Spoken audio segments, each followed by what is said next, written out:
I'm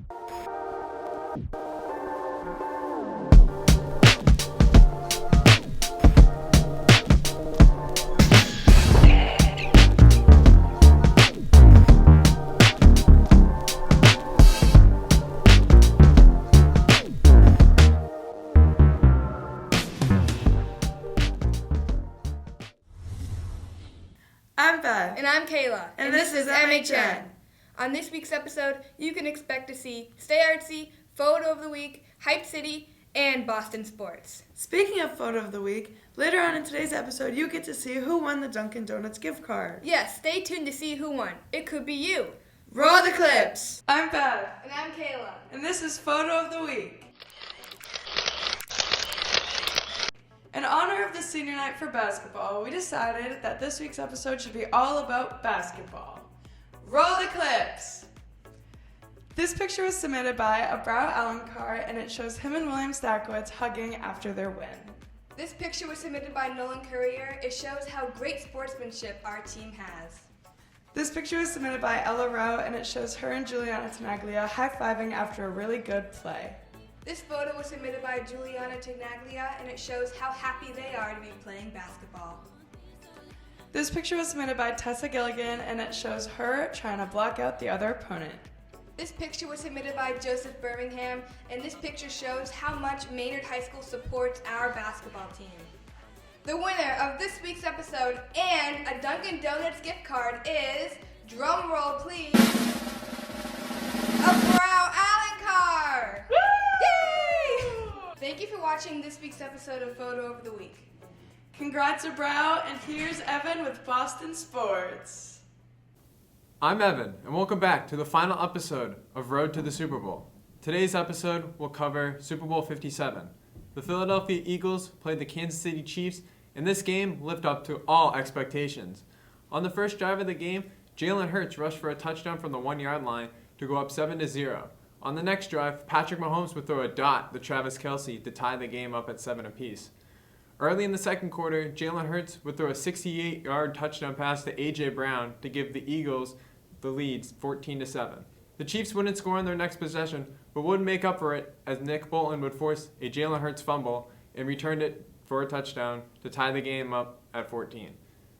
Later in the second quarter, Jalen Hurts would score his second rushing touchdown and would go up 21-14. Then the Eagles would kick a field goal to go up 24-14 into halftime. The third quarter didn't have much scoring, only an Isaiah Pacheco rushing touchdown to cut the lead to 3. Then the Eagles would make a field goal to go up 27-21. In the fourth quarter, the Chiefs would take the lead with a Kadarius Toney touchdown to go up 28-27. Then a Sky Moore touchdown to go up by 8, 35-27. Jalen Hurts would drive down the field and would score a Super Bowl record third rushing touchdown for a quarterback and would convert the 2 points to tie the game at 35 late in the fourth. After a controversial pass interference call on the Eagles, the Chiefs would kick the game-winning field goal to win 38-35. Patrick Mahomes would win Super Bowl MVP with 3 touchdown passes. That will be it for this week's episode of Road to the Super Bowl. Make sure to tune in next time. And now to Stay Artsy. Hi, I'm Sarah, and welcome back to Stay Artsy.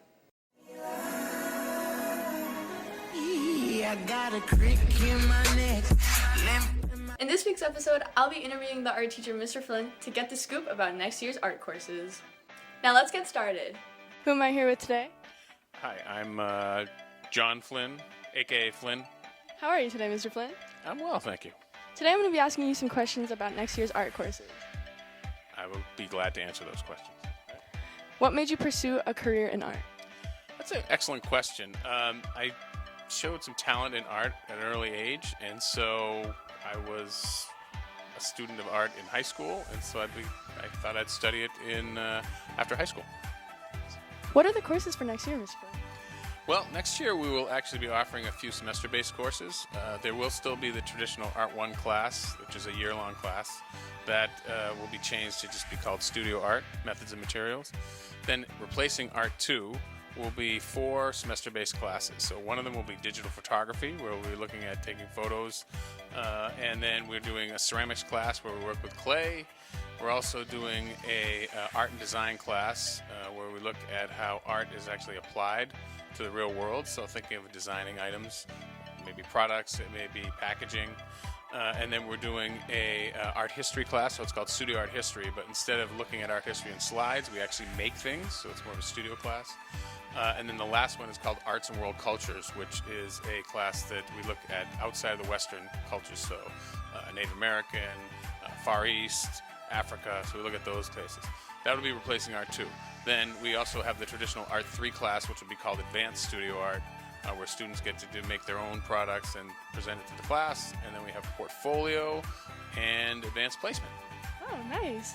What do you think should be the first step to take to pursue your career?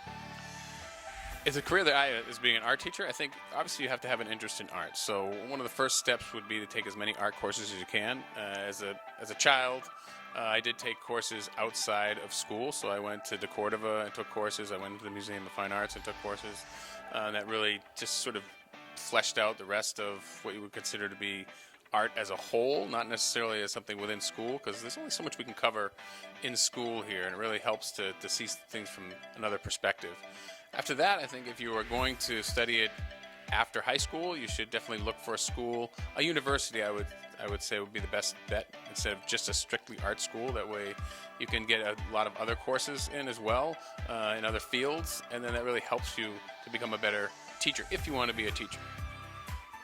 Mr. Flynn, last question. Who's your favorite artist?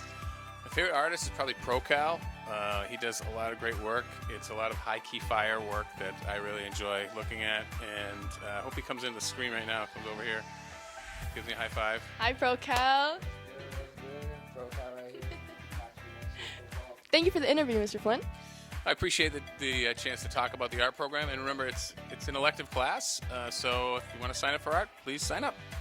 Thank you for watching this week's episode of Stay Artsy. Now back to the studio. Double-digit thousands.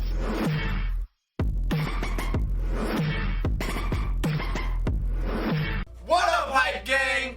It's your boy Isaac and Bruce. We're coming at you with a special episode of Hype City. Over the weekend, Rihanna performed at the Super Bowl, which she actually did not gain any money from.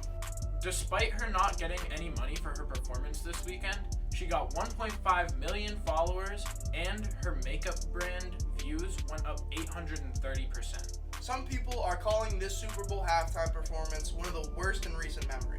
I would personally like to stand up for Rihanna because she did not get paid for this performance, and I think that she sang beautifully with a pregnant belly. Rihanna was rocking an all-red color scheme, and we personally think that she would look much better with Mischief's new shoe release, the Big Red Boots. As of recording this episode of Hype City, the shoes actually have not released yet. They're set to release February 16th, 2023 at a retail price of $350, but currently resale prices on StockX are already rising to about 1.3K.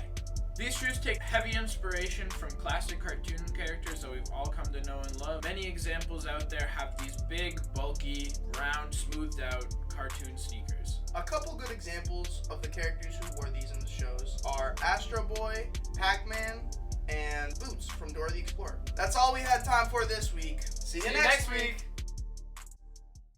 Thank you for watching this week's episode of MHN. I always love seeing what each segment has up their sleeves. Have a great week, Tigers!